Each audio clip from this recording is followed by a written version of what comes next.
Okay. Good afternoon. Can you hear me? Okay. Welcome to WISE Public Lecture. I have the pleasure of welcoming Professor Patricia Romero Lancao. Thank you for being here. So before I start with the introductions, let me make the required territorial acknowledgement. University of Waterloo acknowledges that much of our work takes place on the traditional territory of the neutral Anishinaabe and Haudenosaunee people. Sorry about that. Needs more practice. Our main campus is situated on the Haldimand Tract, the land granted to the Six Nations that includes 6 miles of each side of the Grand River.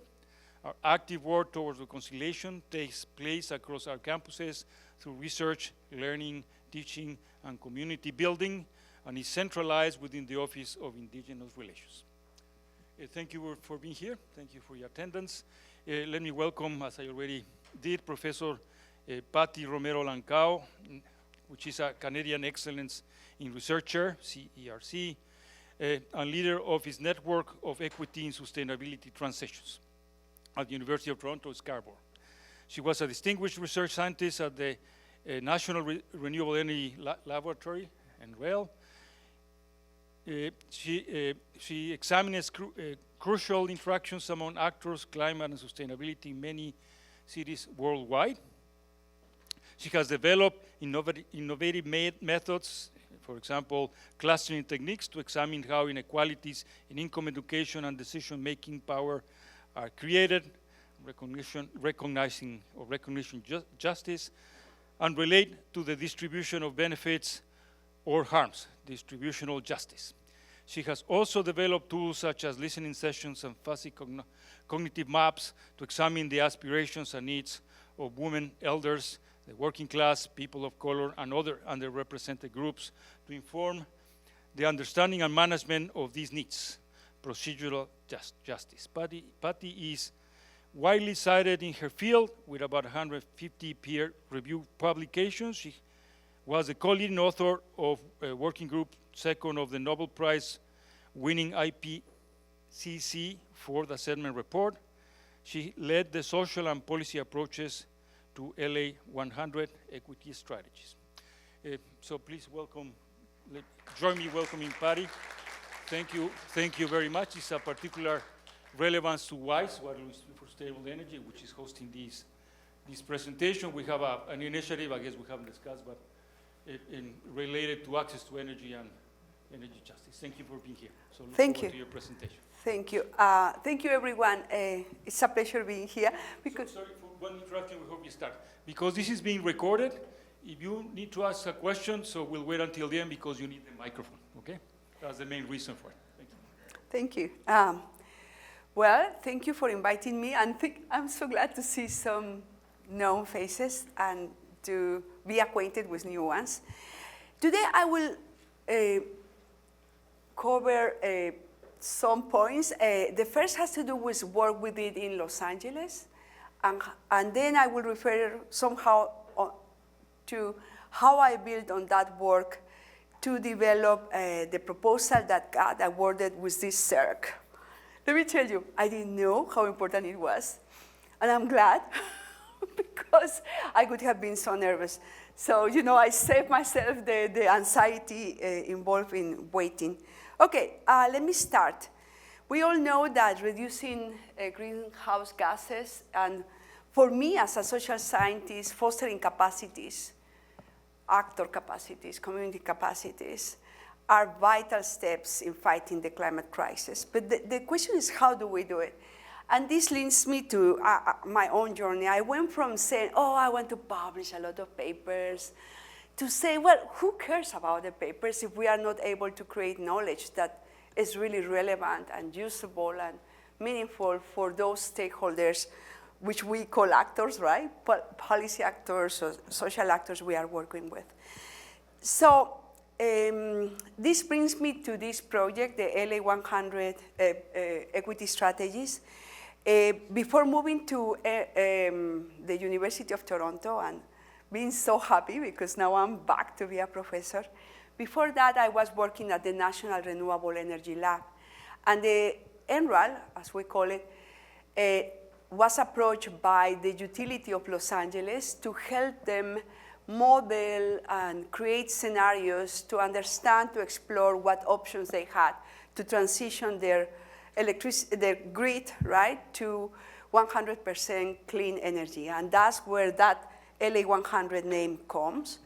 Many modelers in my ex-lab, which is still my lab because I have a very good rapport with many of them, in their project, which lasted 2 years, they found that it is possible, indeed, to transition to reliable 100% clean energy. And they also found something that for sure for many of you engineers is not new, but it was quantified, that if this is coupled with the electrification of key sectors, it can provide significant greenhouse gas, air quality, and public health benefits. The problem is that that was not enough for many CBOs represented in some of the boards that the utility created. They were saying, yeah, I mean, that sounds great, guys, but you are not addressing the huge and deep inequities that LA experiences. In LA, 59% of the Angelinos are underserved, 59%. And as I will show you, they are dealing with lots of challenges. So as part of that pressure, not as part of our studies, is that the utility decided to hire, again, my lab to conduct the LA100 equity strategies. And again, the key starting point for LA100 equity strategies was that without proactive and intentional policies to address the needs of those who have been excluded by the current energy system and suffer the impacts of the current energy system, the only thing we will continue to do is to recreate or create inequities. And many people will say, well, okay, we always have been unequal. Well, my hypothesis, and that I have not tested for the world, is that one of the reasons why right-wing groups are able to instigate people to fear, to be anxious about migrants and about their situation is because even the white, before, right, in historic times, privileged sectors of Europe and the US and Canada now are not seeing things happen. They are not making ends meet. And they are the ones who are very upset, with good reasons, with what is happening. So, but that's the social scientist in me, right? I was approached by NRAL. They told me, would you like to lead this project? And I said, no. And they say, why? Yeah, because you guys just will use me, you know, to say, oh, we have a social scientist, and she will do this for us. And to just greenwash and, you know, wash down and water down anything you do. But the person who was leading the LA100 told me, no, this is not what we want to do. We really want to operationalize 3 principles, tenets of justice. We need a social scientist, etc. And then I said, well, that's not a bad idea, so let's embark in that. And in 2021, we started the LA100 equity strategies. Its goal was to ensure that Los Angeles transitions to clean energy. I'm talking just now about the grid, right? Because the city does more than that. But this transition needs to improve also energy equity. And well, so we did. And I will show you what we produce, and then I will tell you what happened with what we produce. You see 3 sets of chapters that we produced and released last year. The first set was mostly led by us, social scientists, and this is where the first inequity starts. We were 2 social scientists with a couple of hours of some students, working with a bunch of engineers, many of whom were really amazing and supportive of our work. But we are talking about each of these chapters here was led by a group of 4 or 5. And we were the ones who engaged with community members, informed these guys, informed back community members, did listening sessions, which are a form of focus groups. And we're very few and very overwhelmed because that was an unequal situation. I mean, just to talk about the things. Then you have here the chapters that were led by the members of UCLA. The project was really amazing in many ways. First of all, I intended for our part at least to be co-produced and really centered on community members. And at the beginning, when I started to tell the utility and my lab co-leaders that if we were doing an equity strategies project, we needed to engage with communities, not with their CBOs. They were like, what? Yes. I mean, this is about equity, right? I mean, and some of them said, yeah, it makes sense, but others, and that's what I want to refer, there were mental model issues here. Others were like, no, the CBOs know what they need. The utility knows what they need. And I said, no, that's the problem, that we don't know the realities, and we need to understand them. So I just want to share experiences with you because doing these projects is not simple. Let me quickly refer to, what you see here is our conceptual mapping of the first 4 chapters that inform the other chapters. In our approach, the unequal distribution of benefits and harms we see in many studies that quantify things is a good starting point in our efforts to understand inequities, but it's not enough. Those are, for me, like symptoms. For us to understand why they exist, we need to do 2 things. We need to understand how the city came to be, what practices, investment policies, regulations, lending policies were created historically that crystallize in an unequal spatial distribution of wealthy, middle class, working class, underserved, super underserved communities. That means that we need to start with recognition justice. And we need to understand the legacies of systemic practices and policies. And I will show some numbers with you because I know engineers love numbers. Okay, so I will run some numbers by you. Those legacies are at the heart, are the root causes of the factors explaining unequal access to the energy system, unequal impacts from the energy systems. Once we are there, we need to understand now the problem space, which is, okay, what is happening in terms of process? That's another key element of procedural justice, right? Who is at the table when we decide where to invest, what technologies are relevant, et cetera, and who is excluded? That's procedural justice. So, and we have then, with this, we have an understanding of what I call the problem space. But something I learned from engineers, and I love about you guys, is that you say, okay, but that's not enough. We need to come up with solutions. And that's where the policy and the strategies and the actions are key and are fundamental to start to work on pathways, not only as trajectories of change, but also as stepstones, right, to go out from where we are and create equity outcomes.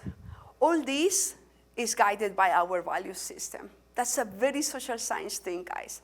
And that's something we need to always embrace. What do you care for? Efficiency, optimization, equity, culture, identity? Well, all this defines how you see the world.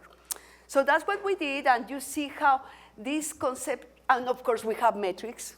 Some of them are quantitative, but others are qualitative, and rightly so, in my particular opinion.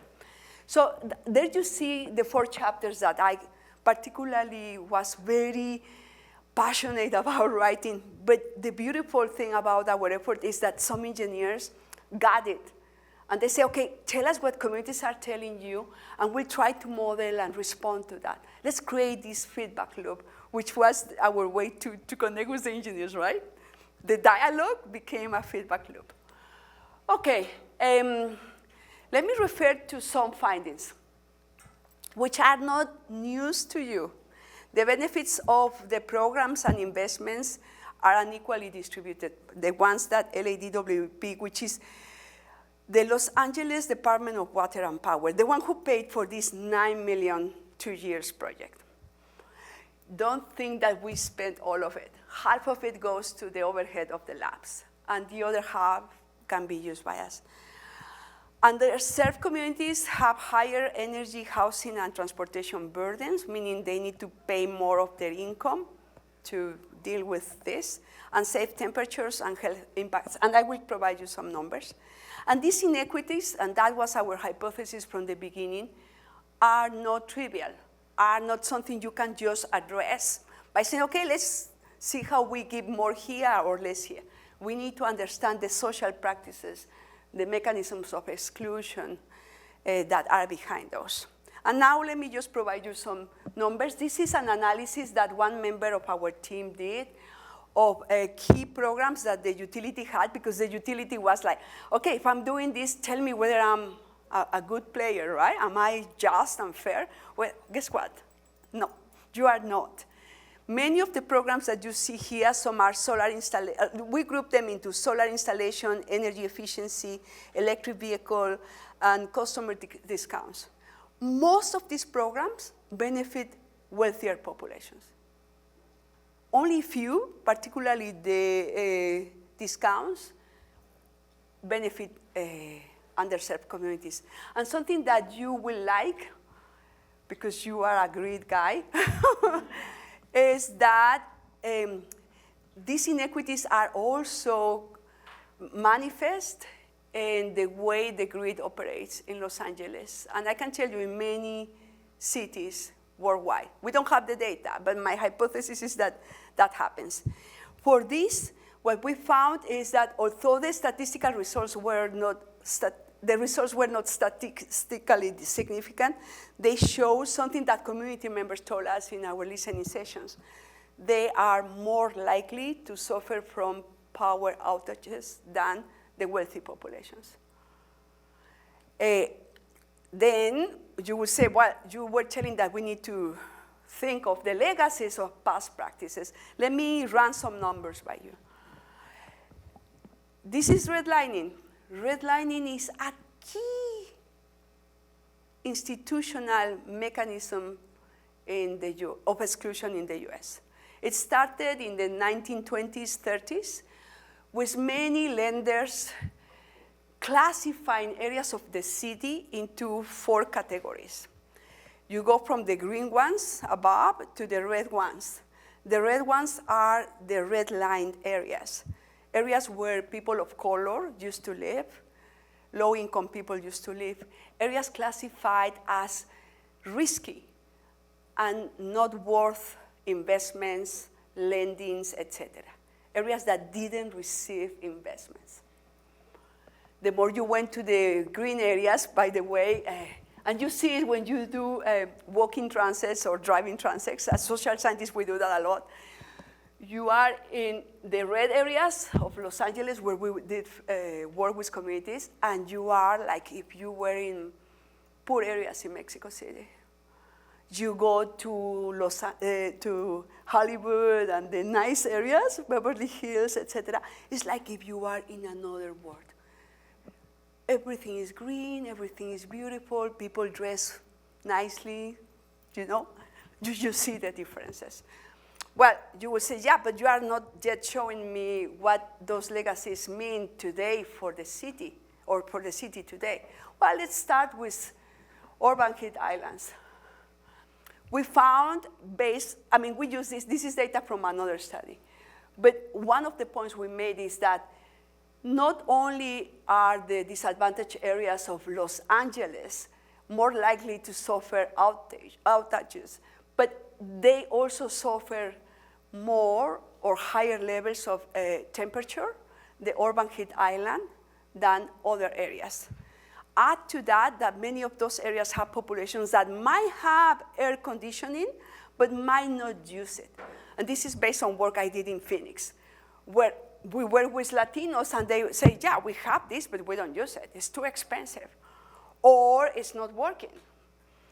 And there are studies showing that people try to accommodate those constraints by not using air conditioning, even if they are dying because it's too hot. Another legacy, right? Many of the big highways historically were located in the underserved areas. That's with statistical data. And so meaning, another important thing, you know that even if we are able, and we are already electrifying the fleet, we are electrifying the the light vehicles, right? Not the heavy vehicles, which are the ones that tend to drive those areas. So there's a lot going on here that we can prove statistically, but we cannot understand, and what is more important, we cannot design and implement effective policies if we don't understand why this is happening. It's like a doctor. If I go to a doctor and the doctor just tells me, you are sick, I would say, yeah, doctor, but what do I have? Tell me, right? There needs to be a good understanding, and that means you need to go beyond the symptoms, which are the distributional outcomes. Okay. I was telling you, remember that we needed to understand how the city came to be, right? And there are many studies in Phoenix, many studies in Mexico City, a city where I grew up, and I know still so well, and I will continue working in it, showing that the wealthy tend to live in the lofty areas of a city. It's something that is historic, right? But okay, we know that history matters, but we also need to be aware of the fact that process matters too. And many decision makers are just now coming to terms with the fact that whenever we are to promote policies, energy transition policies, climate policies, seating of infrastructure, et cetera, we need to work with the local communities. Otherwise, and there are studies showing that, I was telling you, I did this review of studies showing that if you don't do good engagement, good procedural justice, you will get in trouble with community members. So working with communities, we operationalize procedural justice, not only by creating one of our advisory boards was made of members of grassroots organizations working with communities who really provided a lot of very critical input to our work. But we also try to understand what communities told us about what is needed to achieve a better process, decision-making process. And they said three things.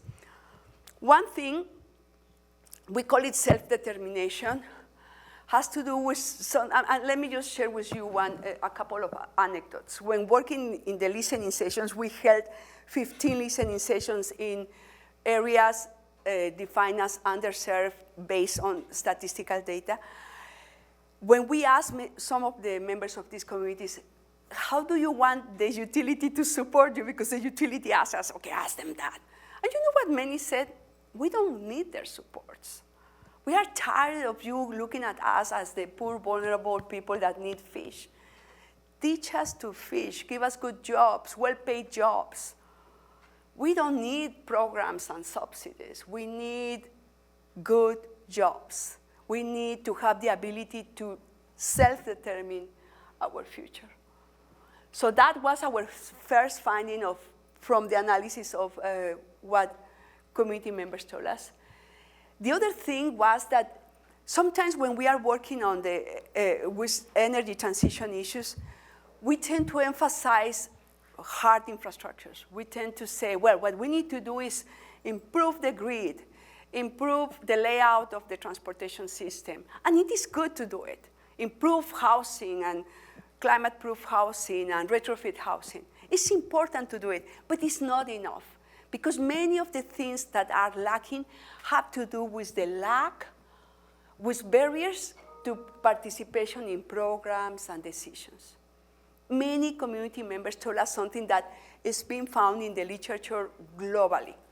And it is that many community members, particularly the more you go down, right, the status ladder, find that they don't know how to navigate the political system. They don't know even how to fill a form. I don't know sometimes. I don't know you guys. Sometimes I try to fill forms. I'm like, what is this, how it goes? So they were telling, you need to make the process of deciding that we want to be part of this transition easier on us. And we are not making it easier. And then the issue of energy affordability and burdens, for many community members, relates not only to how I don't have enough money to pay for things. It also relates with the fact that they don't know they don't trust the technologies, they don't know how to use them. They have a history of being abused, right? There are many predators, and they refer to that. People providing solar come and sell them stories that are not true. And I mean, all these things have to do with what we call in social sciences soft infrastructure, right? We say, guys, do not only focus on hard infrastructure, but also soft infrastructure. Okay, so with all this, what we did in our chapter number 3, what we did was, besides informing the work of all the modelers that work on transportation, the grid, solar, you name it. Besides that, and you can see that each chapter had what we call in qualitative work, right, narratives that come from saturation. Saturation for us means that many people tell more or less the same story. And then you say, okay, there is a problem going on here, or there is an issue going here. Okay, from all this work and from our analysis of existing regulations and some interviews with key city officials, from all that we came up with all these policies, these strategies. We call them strategies. Oh, because there is another thing. My lab is not my ex-lab is not supposed to suggest policies. Like the IPCC, we are policy relevant, but not policy prescriptive. So that's why we ended up calling these strategies, okay?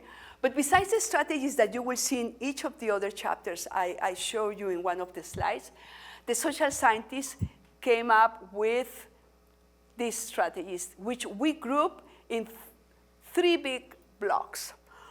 First, we are talking about city-wide foundational strategies.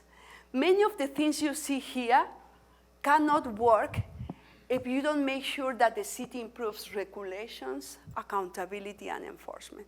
And that happens in many cities. I see you and you're like, yes, right? Because in our work in other cities, everyone says the regulations are not being enforced, etc. So the city as a whole needs to do this. Then we were also telling the utility, and they were not happy with that, I need to say. They said, we won't present this. And I said, why? It's not important for us. But that's another story, right? It's part of the politics of it. The fact that we were able to reframe the issue, for me, is progress, right? Given that we as scientists or researchers, well, we are not decision makers, right? We are here to facilitate learning. So we told the utility, you need to improve transparency and continuity of your efforts. Community members kept telling, we are tired to see they are coming with one new idea, and then they disappear, and then another idea. There is no follow-up. We don't know what they did. The same is with us researchers. They say, you guys come, extract knowledge from us, you leave. Where are the results? You don't share them with us. Okay, that's this. We suggested to create a collaborative platform to have like a couple of departments being in charge of keeping things going on, right? And there are some examples of collaborative platforms in governance studies. And many community members said, why don't you involve us in co-developing some of your programs? We have some local leaders who are trusted by the communities, and they will listen more to them than to you, right? So why don't you involve us in this? And then here you have 3 other groups of strategies that we suggested. Some are more about allowing community members to have a voice, a say in what is being done in their neighborhoods.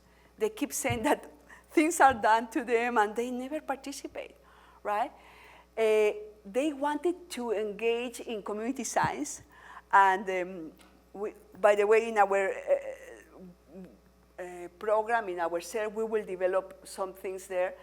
And they wanted that we rely on their local leaders to be the ones who translate a lot of our knowledge, which is quite high level, right, into things that people can understand. They insisted on breaking with the neglect they experience and investing in programs, retrofitting programs, infrastructure. Many of them don't have electricity or don't have lights. It's very dangerous to be there for them. The bus stops are really poorly maintained. So they were referring to that, and they insisted, don't give us programs, give us good jobs, and we'll do the rest. Okay, this is what we found, and this brings me to the CERC nest. The CERC nest is, you know what the CERC is, but we call it a nest. It was a continuous iterating on what name would be good. It's the Network for Equity in Sustainability Transitions. And well, why this network? And it seems that the tri-agency liked the idea because although we know that urban actors have a key role to play in our efforts to transition to zero carbon economies, many of the programs, many of the research projects we promote are very top-down. And what we were saying is that our key tenet is that we could change this by working with city officials and with communities instead of against them or imposing things on them. And again, this was based on the work we did in LA and prior work I did. That's the context where this program we are developing, and I hope we can collaborate with you. That's why we came. It took us 2 hours of having nice conversations with Pritika. So we came here, thanks for the invite, but we came here because we want to collaborate with you. And we really want to work to change the conversation, collaborate with engineers, collaborate with physical scientists, collaborate with community leaders and community members and with city officials to co-create knowledge on what the problem is and what solutions are possible, feasible. Some things are, for instance, very feasible from a social science perspective, but an engineer can easily tell us that's not feasible, right? So we need to really, we want to work together with many players. We will start working with Toronto, Los Angeles, and Mexico City. We have good reasons to make a strong case for a comparative approach. The cities share challenges. It's interesting. I'm from the global south, but I have been already a couple of years in the global north. And when I first moved to the global north, I thought, oh, these guys, they don't have poverty. They are really doing so great. Guess what? I don't think that any longer. I think that Europe, Canada, United States have a lot of inequities. And I think that we are starting to share big, earth problems. And we need to really develop tools, right, methods that allow us to address these problems. And the problems that these 3 cities face are lack of access to adequate and affordable energy, transport, housing, jobs. Another reason to start with these cities has to do with the prior work I did in these cities. I'm from Mexico City. I started there my first, community-based work, etc. And of course, Los Angeles, because of the reasons I mentioned. And of course, we are really aware that we need to create synergies with existing projects. I know that Sarah Bursch is not here, but I know that you are here, and with you guys, we are working on projects. The idea is, again, to join forces. Everyone has a different part of the puzzle, and if we don't see how to integrate some of those parts, I don't think we will do a lot. And when you do comparative work, you need to have some things that vary, right? And so the three cities have differences that I think will make a lot of sense in our efforts to draw lessons, learn from each other, etc. We will start by focusing on three big areas of, we call them application areas, right? Health, resiliency, and what communities call autodetermination. We didn't call it self-determination because we know that indigenous communities talk about that, and we want to be very respectful of what that means to them. The other is access and affordability, right? And you see that we have housing and transportation as key sectors. And the other topic has to do with jobs and workforce development, as in, can we take advantage of the fact that there will be new economic sectors, and that community members have told me that they could benefit from that by being trained, retrained, right? Transition to new opportunities. By the way, Germany does some of this. They train students. Some students go to technical careers, right? Okay, those are the things, and here's where you see how, remember I was telling you, we will not only focus on the distribution, but also on the causes, right? Two key causes, two key elements that determine an equal distribution of access to benefits and protection from harm. I was just putting here an example of problems that two of the three cities face. And look, you see in Los Angeles, you have redlining as a key root cause of inequalities. In Mexico, you have informality. It's another way to decide who is in and who is out. I remember someone in Santiago telling me, we were working in one comuna that has two groups. One is a wealthier one, and another is, of course, a poorer one. And the leader from the poorer neighborhood showed me how that richer neighborhood didn't face any problem, although they were also living in an area that was prone to landslides. But they say, but we are being called informal, we are the criminal ones, we don't have land security, et cetera, et cetera. So these are different ways of excluding that we need to understand. Another key thing, you would say, wow, Mexico is doing great. 69% of the Chilangos, as we call ourselves, are owners. Wow. And here, 63% are renters, and don't get so excited. Most of these owners have very precarious conditions. They build their houses step by step, and some of them are constantly in danger of being displaced because they are living in areas that are informal. So again, it's important to understand these nuances. I only have 10 minutes more, right? So you will see that this is our center, right? The application areas, the city cases. And what we will do is develop cycles of co-production whereby not only the qualitative work we do, but also the quantitative work will be informed by our collaboration with city officials and communities. Why is that so important? Let me give you an example. When we started to work in Los Angeles, the idea of the utility was to only focus on the super poor in Los Angeles. But many community members told us, no, that's wrong. Also the middleman, they call themselves, the working class, the middle income class, having a hard time making ends meet.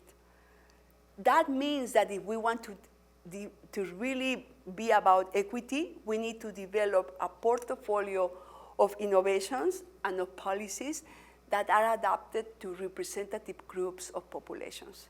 The rich, don't worry about them. They will always make it. They will have the resources. They will move to another place, etc. But middle-income populations in the US and in Canada are having a hard time too. So we need to develop programs to work with them in our efforts to transition away where we are. And here, I mean, this is not news for you. And this is our conceptual framework. We have a flower because in my perspective, a flower is something that cannot exist without all its elements, right? The center are the places where we work, where we learn from, where we collaborate. And the petals are 4 working groups that we are creating to support that work. Here you have co-produced knowledge with communities, right? And with city officials on goals, problems, and solutions, but also work on pathways, on stepstones, on what can be done that is not so transformational, but saves lives or improves quality of life, and see whether we can be more transformational, because we are learning from many scholars that we are in a big crisis, right? This is important, but we also need to have a good understanding of the city, the region, the country, and for that we need to develop, to create data, indicators, models, tools that are more quantitative. Here, this program is a big program. Something we want to do is not only to do research, but also to learn from what others are doing and to create a community of practice and to facilitate learning. So that's what that pedal does. And the other pedal over there is just about making sure that we self-reflect on whether we are doing the right thing, what we learn from mistakes, because this is new, and believe me, Pritika can tell you, we finish a version of something and we are like, it's not yet there. We need to iterate and learn and do it again. Okay, so you might say, yeah, you are so idealistic. Do you think that with co-production we solve the problems of the world? No, I don't think so. I learned from the very beginning that working with stakeholders is all but easy, that you need to deal with, you need to understand why is it that you are doing knowledge co-production. Do you want to reframe issues? Do you want to inform decision-making? For instance, in our work with Los Angeles, we couldn't be so much about reframing. We needed to be more about producing results, right? And outcomes, etc. But in other cases, you need to reframe, right? You need to understand why are you doing co-production? Is co-production what you need or not? Then how can you navigate power dynamics that exist within your group, with your collaborators, with communities, within communities, and with city officials? How do you navigate that? If you want to enact policies, what do? Example from Los Angeles. We will, okay, let's reform the tariff system. Guess what? The city cannot do it. And guess why? Because there are 2 propositions that indicate that whenever they increase their tariffs, if they do it because they want to support some groups, then that becomes a tax, and that's only benefiting one group. So you cannot just go ahead and say, okay, let me do this. No, there are constraints. There are regulative constraints. There are administrative constraints. How do we navigate them? The question is always how. Not only what, but how do we do it?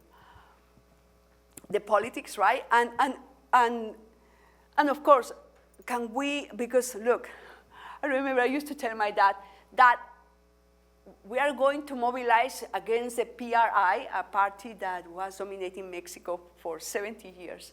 And that in 2 years, Mexico is another country. And guess what he's forming now? I don't think so.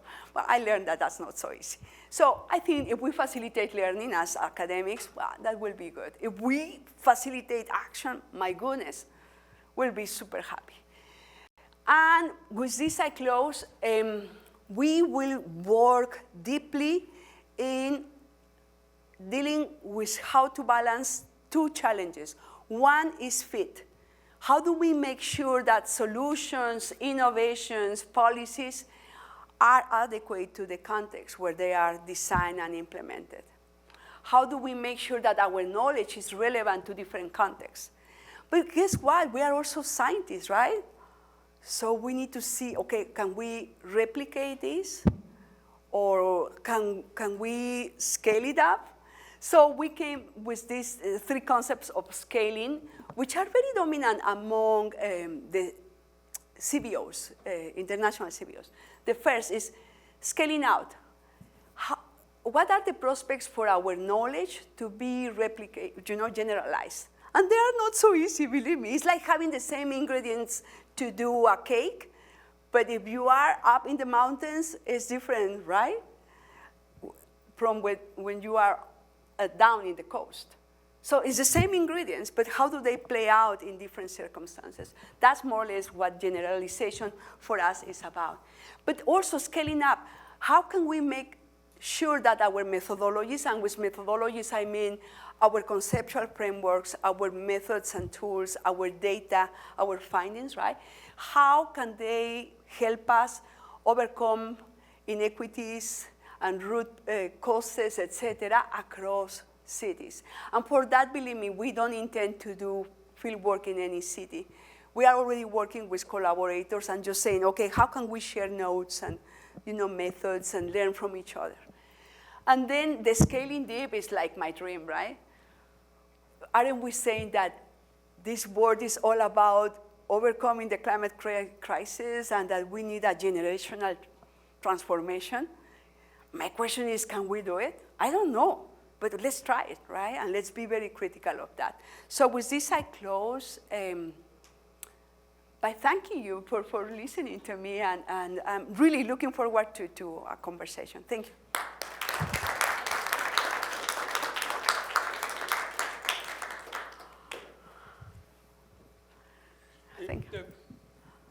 Thank you very much. Thank you for that very interesting presentation, quite relevant to some of the work that WISE is doing through the Affordable Energy for Humanity initiative that we have. So I open the floor for questions, comments. You need a mic, so keep that in mind. I think there's another mic on the back. Okay. Any questions, comments? Okay, I have one. Let me get things started. Some of the work we've done in remote communities in the north was to identify, well, first demonstrate that renewables is feasible in the context of little solar and lack of diesel and how you manage that, right? And and part of the work also discovered that one of the major barriers for deploying renewables was funding, because it's a very expensive proposition to begin with. In the long term, makes sense economically, technically, but they didn't have the money. Right. So, okay, so fine, interesting studies. Communities were interested until the government stepped in and created a fund. I don't remember how big is the fund, 150 million or maybe more? $150 million to introduce renewables in the north. And all of a sudden, everything lit up. So in that context of what you were saying that, okay, well, give us work or give us something, doesn't the government play a major role with initiatives like this that can make a big difference in all of this? Right. Yeah, the government plays a key role. Just to give you again some numbers, because I know you love numbers. In our work in the IPCC, synthesizing knowledge, right, by others, we found that when we think about mitigation actions, 70% of what we can achieve is related to changes in the way we design and implement infrastructural issues, policy making, corporations. They make 70%. I mean, if you talk to a producer of plastics, and we are talking about 8 corporations dominating the market, with their decision to change their production system, they can change completely the thing, right? And 30% is individual behavior, right? Accepting things or not, etc. So yes, the government needs to intervene, but the question is, how do we intervene? And I would like to understand more the work you did, just to get a better sense of what happened there or why some people are not so willing to do things. But in work that some social scientists do, we have found that sometimes community members do not accept new things because of past experiences with those promoting technologies or policies, because they are afraid, they have some anxieties. For instance, with electric vehicles, the range anxiety is an issue, right? People are like, my goodness, and if I get stuck in the road, what do I do? So there are feelings, there is distrust, there is lack of familiarity with things that we need to consider. And also, people tend to follow leads, right? Remember, keep up with the Jones, or how you call that expression, right? That really plays a role. So there are many reasons that are not rational, rational as in the individual that knows the price and the cost and makes a decision. No, there are many reasons that are cultural, many biases, many feelings that explain why people behave one way or the other. And from my experience, it is better to understand what those are and how you can navigate them, because indeed we need to do many of the things you are suggesting, but we need to do it in ways that are cognizant of how people behave. It's like having children. I always use the example of children, right?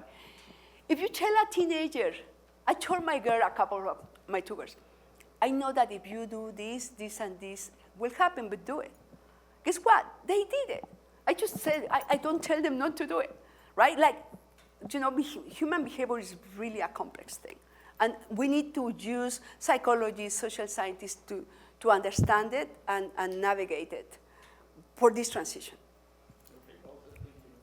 Yeah. Any other questions? Yeah. Hi, Patty. Hello. Good to see you.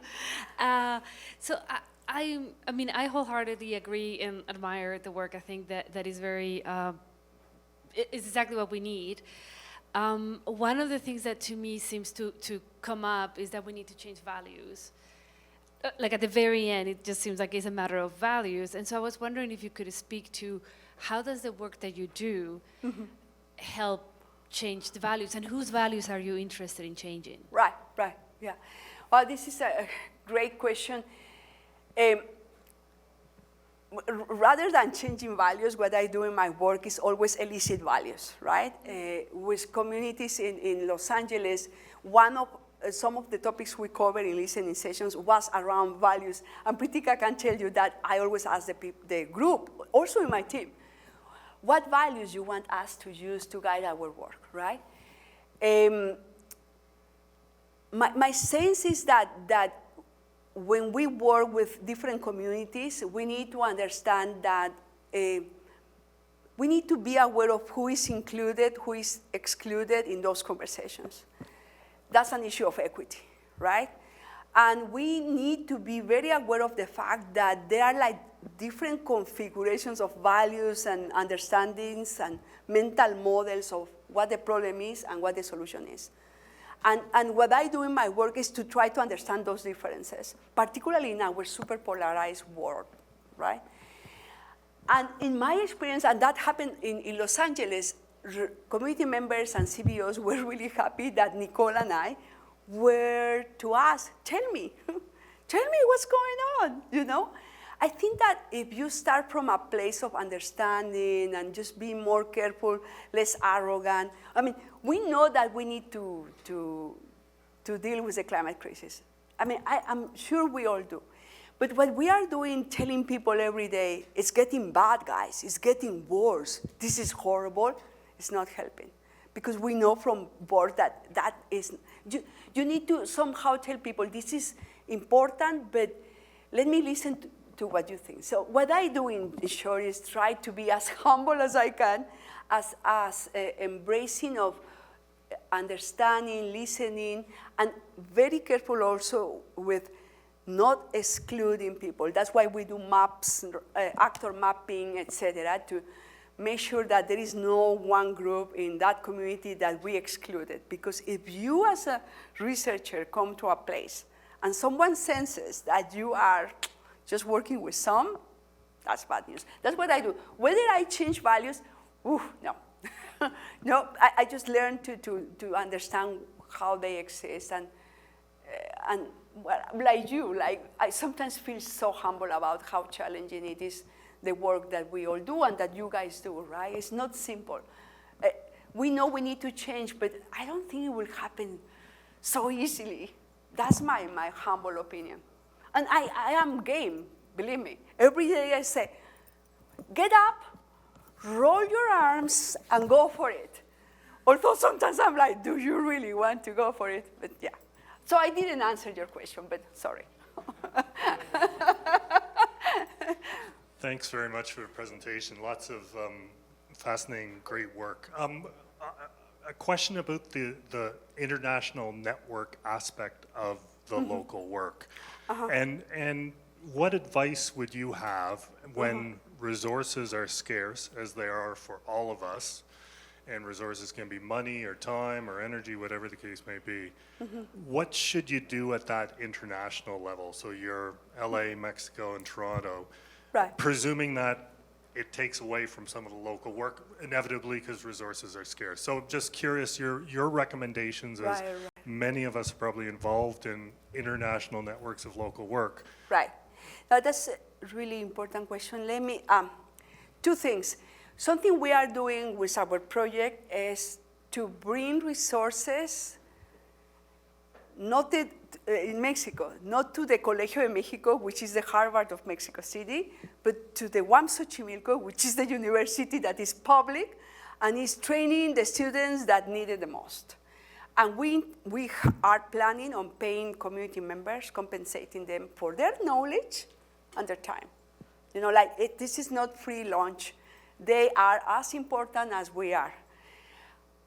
So I'm trying to be really, I'm really full of limitations. But in our discussions with Pritika and Nira, we are the three partners in this crime that are trying to facilitate many things. We are trying to make sure that we really acknowledge, you know, compensate, try to not work only with the ones who are the super leaders in whatever. The other thing is that, and that's why I'm putting this here, this working group is about convening and facilitating social learning and a community of practice. So we are to finalize a little 1-year subcontract with a group in Buenos Aires. It's called Asociación Sustentar. It's like Sustainability Association or something like that. I don't know whether I translated it well, but it's more or less well. And what they will help us do is to create a community of practice where city officials, not only in our 3 cities, but in other cities of partners we are already collaborating with, so that they present to each other what they are doing. Because I have learned that city officials listen more to city officials than to you and to me. And then we'll have academics also working with academics, and CBOs. Some CBOs are so amazing. They are doing such a good job that I would like to sit down and tell them, can you tell me what you are doing? Because they are doing a great job. So we want to facilitate this community of practice, and in conversations with colleagues who are doing work in Africa, in Europe, and in Latin America, what we intend to do is, instead of trying to replicate the work they are already doing, we will try to see whether we can create symposia, seminars, where we learn from each other. You know, like, it's a good way to, first of all, not travel that much. I don't know you, but after COVID, I said, is it important to travel that much, you know? But learn from each other, share notes, and see whether we can get organized the way the powerful people are organized. You know, that's what we want to do with this pedal, to deal with the issue that we don't have enough human resources, enough money, etc., to do what we want to do. And there are other people doing things. So that's why also I would like to see whether we can collaborate. You teach us some things. I really love working with engineers. Believe me. Sometimes I want to kill them, but I'm sure they also want to kill me. That's not a problem. It's part of the dialogue. Yeah. One last question. Yeah. Hi, Patty. I am Shah Nasiro. I'm coming actually from Santiago, Chile, Latin America. Nice. So thank you very much for the presentation. It's very close topics, and it remind me a lot of things from the Chile.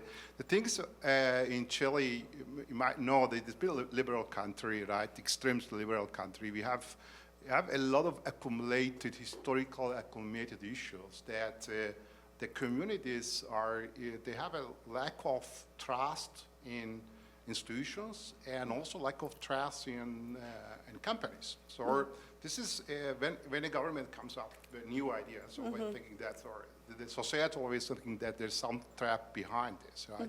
So now this, I mean, this is a situation we have in Latin America, and in particularly Chile, and companies and also the institutions, public institutions, they are finding way how we can reach the people, because a new mindset, because a traditional way now doesn't work. That's No, it's not working, right. But what do you think about how, what kind of mindset, the institution need to recover this trust? Yeah, and working with these people. Also, and as Jan mentioned, there's a good point. A part of mistrust, we have a lack of resources. Government has no funding. So right. this is a critical situation. So I would be happy to listen your experience. So Right. Thank you so much. Oh, thank you. Well, I wish I knew what we can do. But, when I still was in the lab, we worked with the government of Chile. The new government of Chile, they have all this idea of the just transition. They want to train communities that are being affected by transition from coal, away from coal, etc. I mean, they want to do the right thing. I think we all will need to learn how to do it differently. Social scientists have a lot of work showing that just consulting is not enough. It's better to listen and bring back. But more and more people are saying, okay, you need to really create like citizen panels, community science, many efforts where you involve the public one way or the other, considering that everyone is busy, and you get not only their feedback, but when people see that you listen, believe me, they have a different approach to you. We see it with friends, right? Hey, what's going on, Pritika? How are you? Oh, I'm doing well. What about you, right? Like the same is with these kind of new approaches, right? We have to working with communities. When you do that, and if governments, and I saw it with DOE also under Biden, they really want to do things differently. We all will need to break with many inertias and legacies that we all suffer.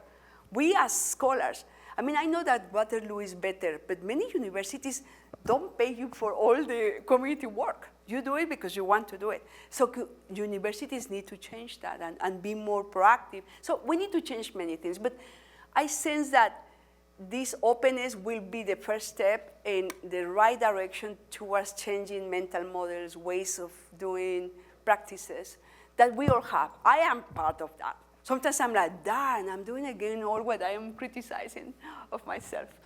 But yeah, thank you. And qué bueno que eres de Chile, porque we are three. Well, yeah, we need to wrap up. So one last, no.